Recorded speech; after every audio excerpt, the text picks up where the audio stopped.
중국이 주도하는 아시아 인프라 투자은행 문제가 동북아 최대 현안으로 부각한 가운데 한중일 외교장관들이 한국에서 만났습니다.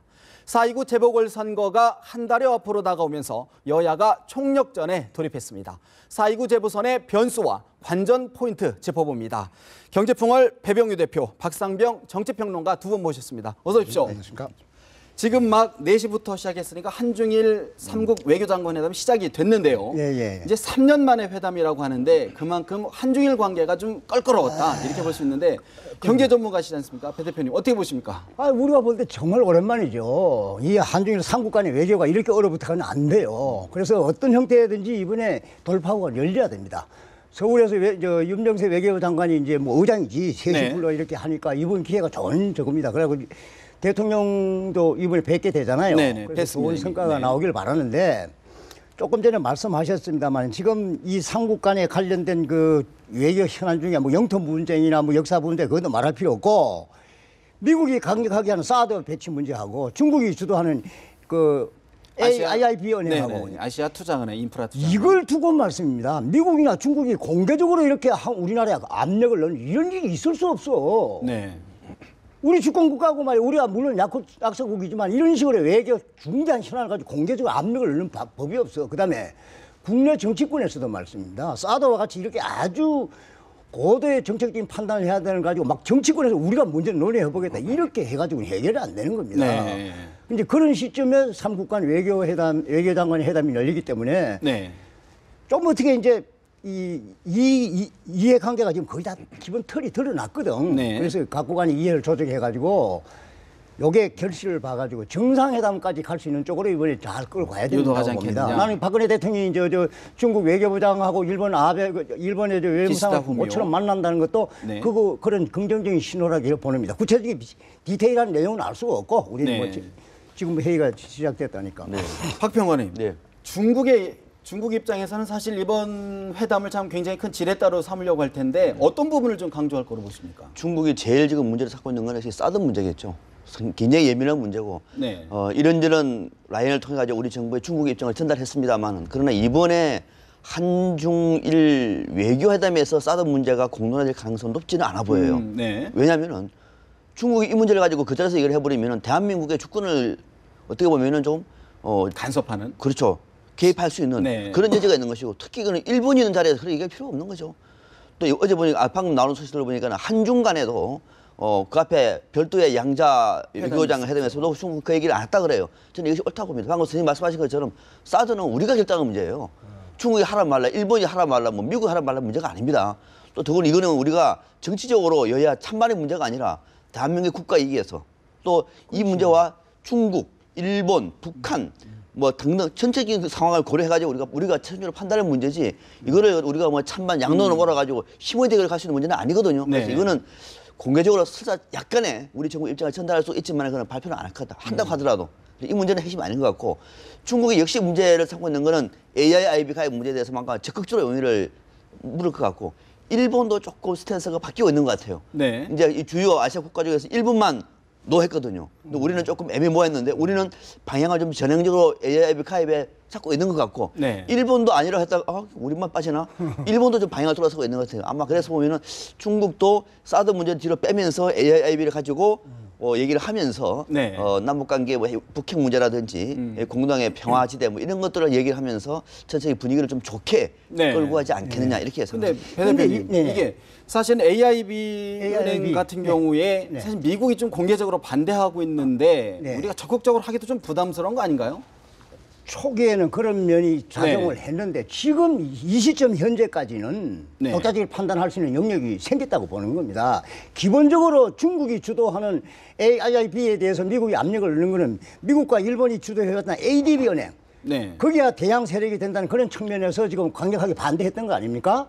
그런데 어떤 형태든지 중국이 G2로서 아시아의 맹주 이치에 올라섰을 뿐만 아니고 경제적 우리는 안보 관계는 한미 동맹이고 경제 관계는 중국과 협력을 좀 자주도 할 수가 없어요. 미국이나 일본 경제권하고 협력을 다 합쳐도 중국하고의 한중 관계 거래를 훨씬 넘어가니까 그보다. 그리고 우리는 안보는 미국, 경제는 중국 이 기본 틀은 다 알려진 사실이에요. 네, 거기에서 보면은 AIB 이 창설에는 말이죠. 창립 멤버로 우리는 들어가야 돼요. 어차피 그 얼마 안 남은 걸로 알고 있는데 그 독자적인 판단 충분히 해야 됩니다. 계산하면 우리가 빨리 들어가야 되는 것으로 해답이 나오게 되어 있습니다. 네. 그다음에 사드는 북한 핵과 미사일 때문에 우리가 더 절실하게 판단할 수 있는 문제입니다. 그렇지만은 중국이 강력하게 하기 때문에 우리가 미국의 압력을 받아가지고 거기에 굴복하는 자세로 해서는 이게 오히려 한중 관계에 나쁜 영향을 미치고 우리가 좀 독자적으로 판단할 수 있어야 되고 여야 정치권에도 너무 공개적으로 간섭하면 안 됩니다. 국회 의견을 개진할 수 있겠습니다만 우리가 외교적으로 정확하게 계량하게 판단할 수 있도록 정부에게 기회를 주셔야 됩니다. 그래서 이번에 이제 이 아시아권 3국 정상회담을 강조하는 것은 네. 이런 큰 외교 현안을 바탕에 깔아놓고 있는데 지금 갈등이 돼가지고 한국하고 중국하고는 일본의 역사 인색에 대해서 강력하게 반발하고 있지 않습니까? 그러니까 네. 아베가 절대 손톱이 안 들어가자, 저거 하잖아요. 왜 그래? 미국이 저렇게 뭐 미일 안보 체제를 강화해가지고 말이야 우경화를 뒷받침해주고 있는 상황이잖아요. 네. 그런 상황이기 때문에 아베가 저런 거 아닙니까? 거기다가 뭐 미국의 저 상하원 합동회의에서 연설이 하도록 확정됐다면서요. 속으로 기고만장하고 있잖아요. 네, 네. 뭐 이런 상황이에요. 이런 상황인데 어떻게 가겠어요, 우리는? 이 한번 문제 하나라도 역사 문제 하나 해결하자는데 꼼짝도 하지도 않거든. 네. 이번에 외교회담에서 풀어야 그런 된다. 거가 이제 소통이 잘 돼가지고 아베가 그런 부분에는 좀 역사 인식을 바꿔주는 네. 그런 계기가 오지 않았으면 좋겠다 싶죠. 제가 이거 이제 한 분위기를 충분히 좋게 이끌려가고 갈 수밖에 없는 상황이고 네. 또 그렇게 하는 것이 좋을 것 같아요. 그럼 그렇게 될까? 이 문제가 마지막 열쇠가 뭐냐면은 역사 문제입니다. 역사 인식. 한중일 간의 역사 문제는 일본이 입장을 바꾸지 않으면은요, 이거는 어떤 좋은 합의를 가지고 가서 중국이 중국 국민들 앞에 설명을 하더라도 지지하지 않습니다. 그렇지. 만약에 우리도 네. 역사 문제에 대해서 내달에 이제 아베 선언을 할 텐데 종전 70년 맞아가지고 똑같은 역사 인식을 전제를 한다. 우리가 안 통한다 그러면은 오히려 회담을 했던 우리 외교장관이 비판을 받을 수가 있는 대목이에요. 네. 그거는 일본이 그 정도 자세가 안 됐으면 사실 삼국에 외교회담에 넣을 필요가 없는 거예요. 일본도 알고 있지 않습니까? 한중일에 앞서 말씀하신 것처럼 2012년 4월에 외교 베이징에서 3자 회담하고 난 다음에 지금 3년 만입니다. 네. 왜 안 되고 있습니까? 시간이 없어서 안 합니까? 일본이 그런 역사 인식을 그대 공식적으로 넣어놓은 한 회담을 해가지고 중국과 대한민국이 얻을 수 있는 게 별로 없어요. 없다. 쉽게 말하면 말이 안 되는 겁니다. 네. 그래서 안 된 거거든요. 이번에 와가지고 모처럼 만에 서울에서 회담을 하는데 일본이 똑같은 입장을 또 발표했어요. 그러면 이거는 앞서 무슨 정상회담입니까? 삼국 간에. 오히려 더 악화만 된다. 역풍이 불 수가 있는 거거든요. 제일 관건은 뭐냐면은 일본이 역사 인식을. 역사 인식을 어떻게 스탠스를 잡느냐. 네. 정말 이 대목에서 얼마 전에 메르켈 총리가 일침을 놨죠. 일본 다녀갔잖아요. 네네. 배웠잖아요. 그렇지. 왜 독일이 유럽의 강국을 넘어서서 세계 지도자 국가 되는지를 배우잖아요. 그건 모릅니까, 일본도? 끊임없이 이렇게 갈 경우에는 아마 제가 볼 때는 일본이 달라지지 않으면은요, 삼국 외교회담의 성과도 별로 없을 뿐더러 추상적이고 정상회담도 안 됩니다. 일본이 마지막 변수다. 역사 문제다. 근데 현실적으로는 지금 미국이 오히려 일본의 입장을 지금 사실 미일 동맹을 강화하고 또 사실은 일본의 입장을 약간 동조하는 분위기란 말이죠. 네, 네. 그런 가운데라고 그러면 더 어려운 거 아닙니까, 점점? 네, 이 대목은 미국이 일본의 역사 문제까지 다 지지하는 건 아니에요. 미국이 일본과 관련해서는 경제 문제, 특히 안보 문제와 관련해서는 그것도 혈맹처럼 네. 서로가 끈끈하게 유대 관계를 형성하고 있습니다만은 역사 문제만큼은 일본에 대해서만큼은 전향적으로 풀려고 애를 많이 씁니다. 근데 셔먼 차관보가 사실은 역사 문제 부분에 대해서도 약간 일본의 표를 들었단 말이에요. 그러니까 그 대목은 우리한테 아픈 대목이에요. 그러니까 독도 같은 경우에도 뭐 독도가 아니라 뭐 리앙크를 해가지고 일본 쪽으로 만드는 이런 것들은 있기는 합니다만은 네. 그러나 일본이 갖고 있는 역사에 대해서면은 아시아에 대해서 피해 국가로서 충분히 갈 수 있는 입장을 발표해라 네. 등등 얘기를 많이 해왔기 때문에 뭐 그 문제 가지고 전적으로 역사 인식도 미국이 일본과 같다 이건 전혀 아닙니다. 네. 이 문제는 미국이 풀 문제가 아니라 일본이 풀 문제예요. 일본이 전해준다고 하는데 미국이 안 돼. 그럴 가능성이 거의 없는 거죠. 네. 그래서 이거는 미국 때문이 아니라 일본 당신의 문제다. 이렇게 좀 강조하고 싶습니다. 저는 정확하게는 잘 모르겠습니다만 일본이 미국의 정치권에 의회나 이런 영향력을 미치는 로비력이 막강한 것 같아요.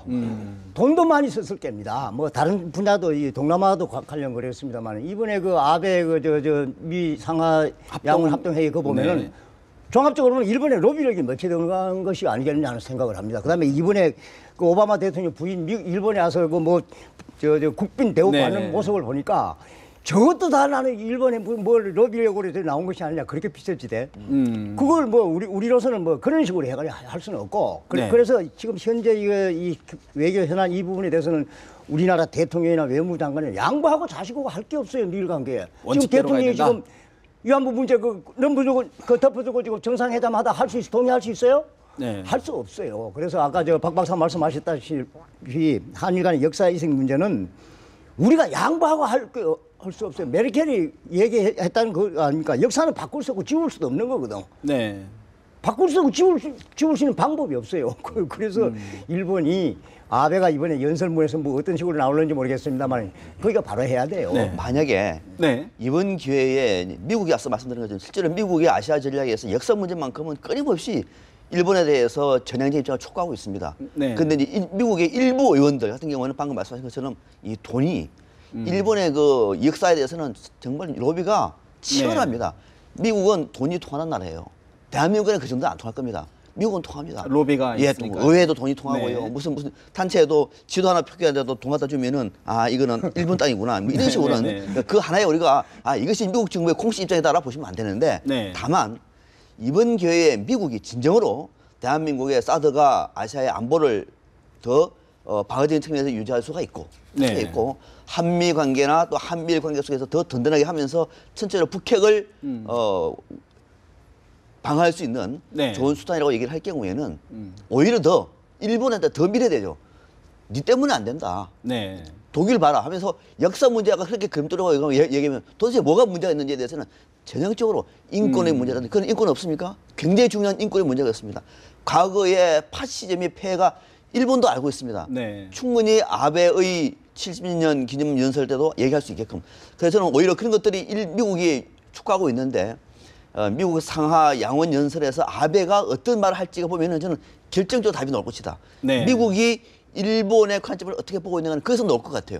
그냥 일본이 일방적으로 얘기하는 자리가 아니거든요. 그 자리에는. 네. 그 대목을 보면은 앞으로 미일 관계, 한일 관계 또는 한미일 삼국 관계 속에서 역사 문제가 어떻게 정리될 것인지 방향을 네. 아베가 제시하지 않겠느냐 이렇게 보는 겁니다. 네. 결국 그러면 한중일 삼국 회담의 키는 일본 정부의 태도에 있다라고 그렇죠. 좀 집중 귀결이 되는데 그렇습니다. 네. 오늘 박 대통령이 두 외무장관을 만났단 말입니다. 예, 예. 그러면 사실 우리 정부의 입장, 우리 정부의 스탠스는 어떻게 가야 됩니까? 이게 굉장히 좀 어려운 실정인데 우리는 한미 동맹 이거 될 수 없고 네. 한중 경제 협력 관계 이거 포기할 수 없어요. 양쪽 없고. 다 그 해야 됩니다. 그래서 외교적 용어로는 노라고는 할 수는 없어요. 노는 예스라고 하지만은 안보는 미국, 경제는 중국. 그 기본 털 거기에요. 그거 절대 그게 가능할까요? 아니 그 가능 안 하지만 네네. 그런 체제로 네. 외교가 풀어져야 돼요. 그다음에 사드 문제 같은 경우는 중국한테 대해서 우리가 네. 북한 미사일과 핵에 대해서 억제하는 그 더 강력한 역할을 요구하면서 협상할 수도 있는 부분입니다. 그래서 전혀 불가능한 건 아니에요. 오히려 지렛대로 쓸 수 있다. 줄레대로 충분히 쓸 수 있는 카드가 아니냐는 그런 생각입니다. 이거는 이제 우리가 전략적으로 어떻게 고민할 것인가의 문제가 아니고요. 전략적인 네. 문제가 아니고 한미 동맹이라고 얘기하는 우리의 안보의 주축들 아닙니까? 네. 이거는 전략적으로 바꾸고 안 바꾸고 할 수 있는 문제가 아니잖아요. 이미 이거는 역사적으로 한미 간에 형성되어 왔기 때문에 이 대목을 일본이나 미국이나 뭐 중국이나 북한도 인정하고 있는 대목이죠. 다만 이 문제하고 사드를 대한민국에 배치하면은 한미 동맹이 더 강화되고 배치하지 않으면 한미 동맹이 깨지는 겁니까? 그런 그건 아니잖아요. 아니지. 그건 아닌 거예요. 그렇게 하는 것 자체는 사드를 팔아먹는 쪽에 놀리고 사드는 사드고 한미동맹은 사드에 할 길이 얼마나 많습니까? 수많은 한미의 군사 혈맹 관계 속에서 사드는 일부에 불과한 것이지 마치 이걸 가지고 한미동맹에 금이 간다, 한미동맹 파기다 이렇게 생각하는 오판이다. 오히려 본질이 오판이고 아니다. 또 하나 맞아요. 안보 문제는 한미동맹은 뺄 수가 없는 겁니다. 그리고 이거는 적과 대치할 수 있는 문제가 안보는 적이 있는 일종의 그 대치 전선이 있는데 네. 경제는 대치 전선이 없죠. 전 세계가 우방이고 전 세계가 적입니다. 한국과 미국과도 경제는 적인 겁니다, 서로가. 네네. 그렇지 않습니까? 이 문제는 이미 세계의 그 기본적인 상식인데 이걸 가지고 우리가 이거냐 저거냐 선택하라는 것은 좀 바보 같은 일이라고 해요. 오히려 좀 큰 그럼요. 틀에서 국가 이익을 관철시키기 위해서는 미국과도 경제 문제는 싸워야 되는 거죠. 한미 FTA 봐보세요. 얼마나 많이 싸웠습니까? 네. 양보할 수 없는 겁니다, 이거는. 네. 중국한테도 우리가 이익이 드렸는데 중국이니까 우리가 조금 이익 덜 볼거 천만 원 맞으면 그래도 싸우는 것이죠. 다만 안보 문제는 차원이 다릅니다. 양보할 수 없다. 그럼요. 예. 네, 알겠습니다. 자, 이제 또 하나 분위기가 대통령의 지지율. 예. 지난주까지 거의 36, 7% 갔는데 이번 주에 또 한 3%포인트가 좀 떨어졌습니다. 이거 어떻게 된 겁니까? 이게 좀 중동 외교 약발이 좀 떨어진 건가요? 그게 이제 박근혜 대통령의 외교 득점은 네. 사드하고 AIIB 이 외교 문제가 부각되면서 다 잠식해버린 겁니다. 그걸로 해버린 거고 국내 부분은 말씀이죠. 경제 활성화를 위해서 대통령이 여러 번 강조하고 창조 경제 하시고 했는데 이게 성과가 쉽게 안 나타나고 경제 시장이 쉽게 수용해 주지 않아요. 네. 창조 경제 바로 그 청년 실업률, 청년 일자리 창출하는 건데 청년 실업률은 뭐 11.1% 사상 최고까지 올라가고 했잖아요. 출산율 하기위해서 몇 줄 집어넣어도 출산율 안 올라가요. 네.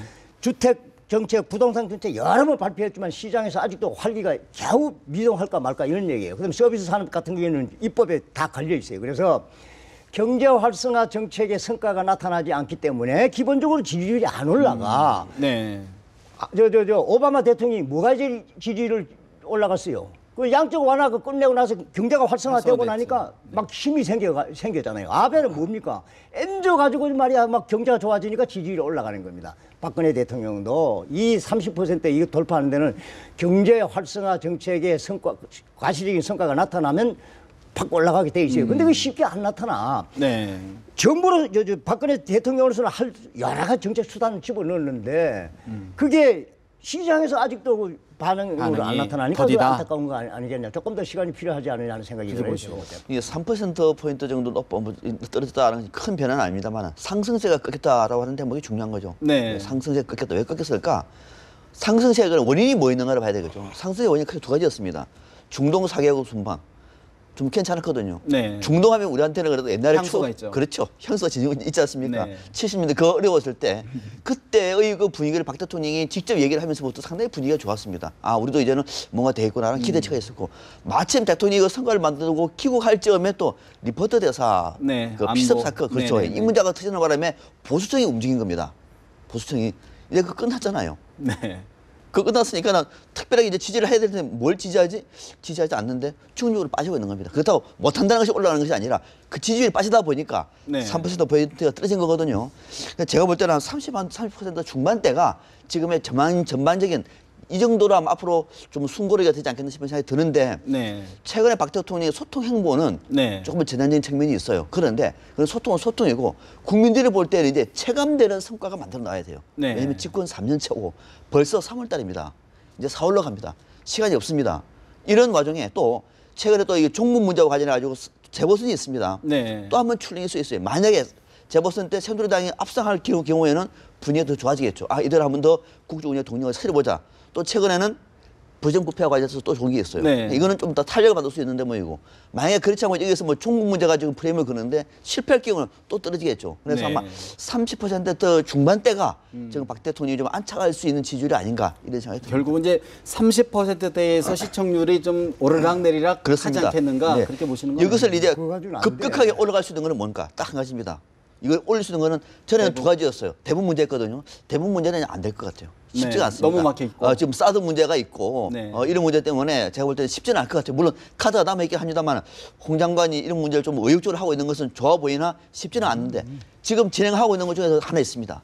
뭐가 뭐냐면 있죠? 부정부패 척결입니다. 부정부패 척결. 이거요 사정. 잘하면은 이거 네네. 잘하면은요 네. 굉장한 겁니다. 물론 이명박 정부를 때린다 그렇게 할 수도 있어요. 그러나 이명박 정부뿐만 아니라 야당도 여당 안에서도 문제가 있는 게 봐보세요. 포스코 어떻게 그런 일이 일어났죠?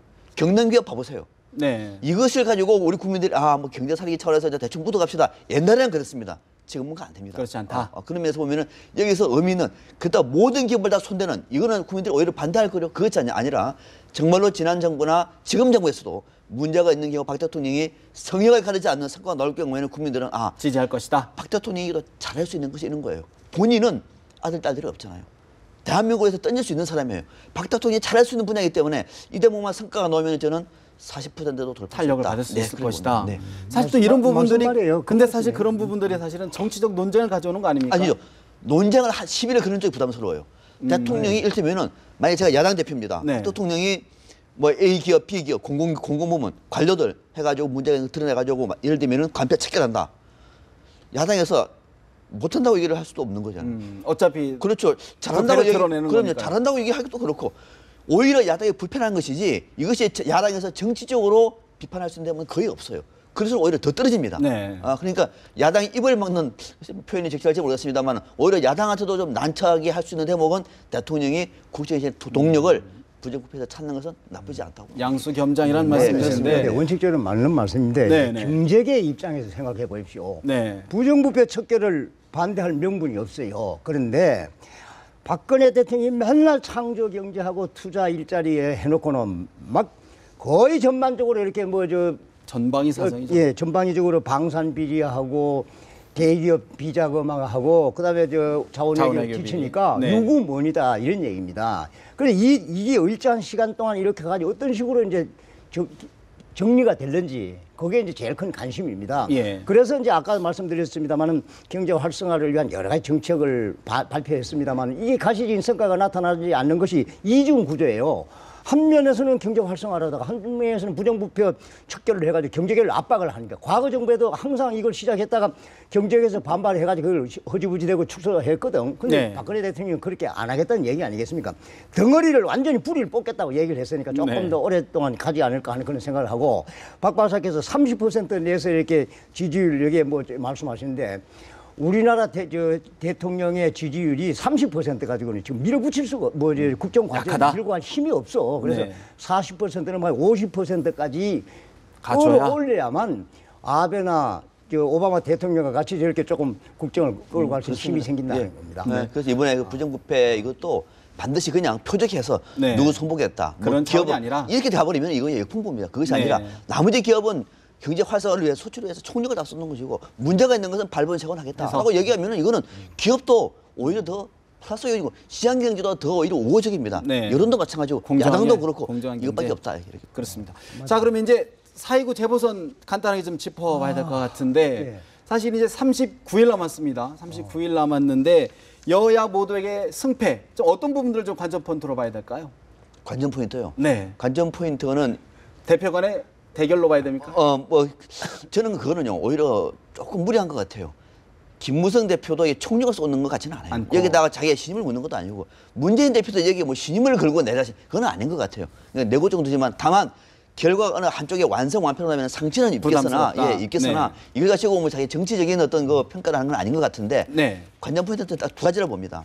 하나는 뭐냐면은 세 곳이다. 세 곳. 네. 그러니까 인천만 빼고, 네. 인천만 빼고 세 곳은 통합민주당 지역구 있습니다. 여기는 지금 새누리당은 종북 프레임을 걸었어요. 네.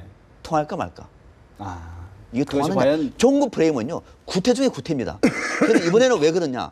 하필 여기가 통합진보당 해산된 네. 국회의원직도 뺏긴 그 국회의원들이 지역구이기 때문에 종북 프레임을 걸어본 거예요. 네. 맞느냐 안 맞느냐 이것이 통하느냐. 첫 번째 문제. 네.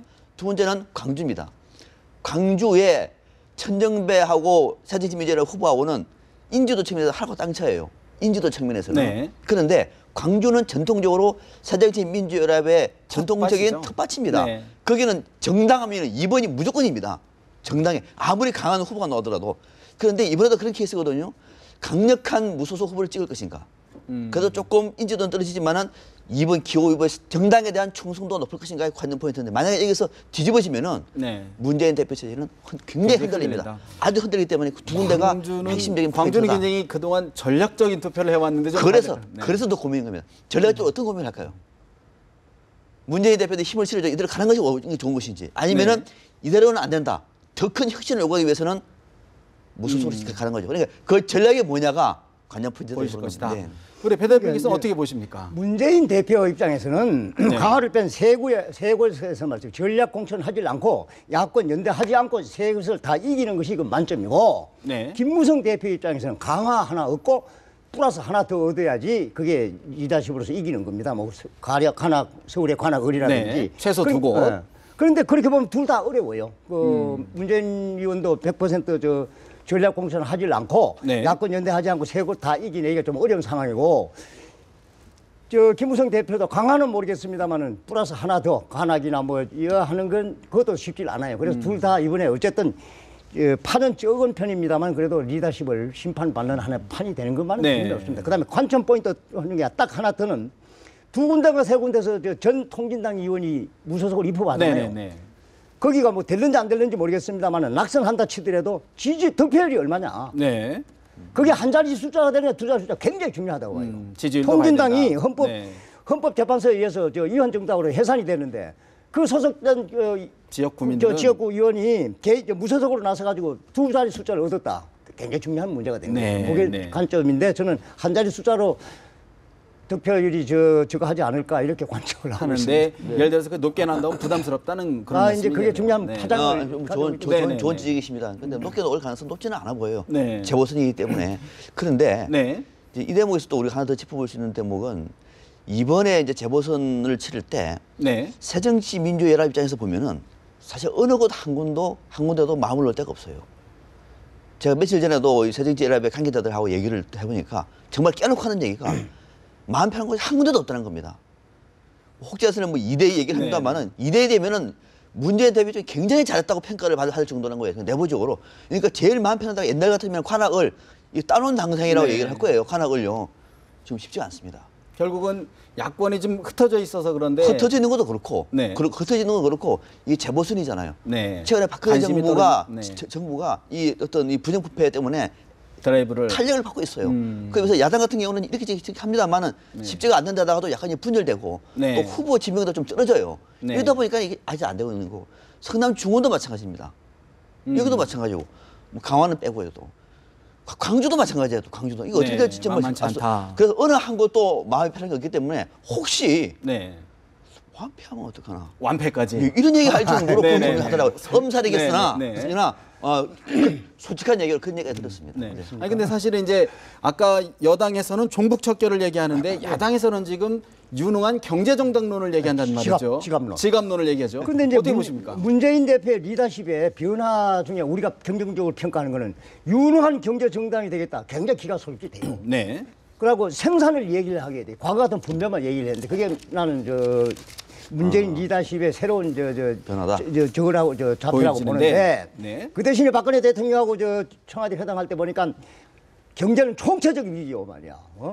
그다음에 경제 민주화하고 복지 공약은 파기요 이렇게 직설적으로 하시는데 그 조금 지나친 저거 아니냐 하는 생각을 해봤어요. 근데 어쨌든 나는 문재인 대표가 경제를 끌고 나온 게 대해서 굉장히 긍정적으로 평가를 해요. 물론 부자 감사나 똑같은 그 레포트를 가지고 말씀하시는 거는 뭐 지루하긴 한데 난 처음 봤으니까 최근에는 그래도 좀 희망이 있다. 생산을 얘기를 하고 경제 정책을 얘기를 하고 그런 측면에서 긍정적으로 보고 있습니다. 마지막으로 정리 좀 어떻게 보십니까? 경제 유능한 정당론 여당에. 적어도 내년 총선은 경제 문제가 아마 관건이 될 겁니다. 여야 총선의 핵심적인 쟁점은 경제 문제입니다. 그 경제 중에서 이슈가 어떻게 뭐가 될지, 다시 경제 민주화가 될지, 복지가 될지 모르겠으나 경제가 왜 그만큼 경제가 안 좋다는 얘기죠. 굉장히 안 좋다는 얘기도 많이 듣습니다. 아마 동의하실 겁니다. 그런데 이 경제 문제를 가지고 치고 나갈 때 경제 문제는요 제1야당에서 정책 대안으로 제시하기가 참 쉽지가 않습니다. 호소력이 그게 문제예요. 집권당은 경제 문제가 굉장히 좋습니다. 할 수가 있잖아요. 자료도 있고. 그럼요. 야당에서 경제 문제 해가지고 어떡하죠? 이거는 다음에 우리가 집권하면 하겠다. 그것도 쉽지 않은 것이고 비판밖에 안 되는 건데 비판하면 또 비판이냐 그것도 그런 것이고 어떻게 하죠? 대안을 제시하면 좋아요. 그럼 대안이 통합니까? 야당이 있는데 할 수가 없죠. 그래서 이 어려움이 있습니다만은 그러나 이번에 문재인 대표가 지갑을 채우는 경제 전략을 표방했으니까 국민들이 뭐 어떻게 볼지 한번 보겠습니다만은 그게 썩 와닿는 건 아니긴 합니다만은 그냥 바람직한 방향이다. 그렇게 봅니다. 한번 이슈 대결론에서 누가 승리하는지 좀 더 지켜봐야 될 것 같습니다. 두 분 말씀 여기까지 듣겠습니다. 고맙습니다.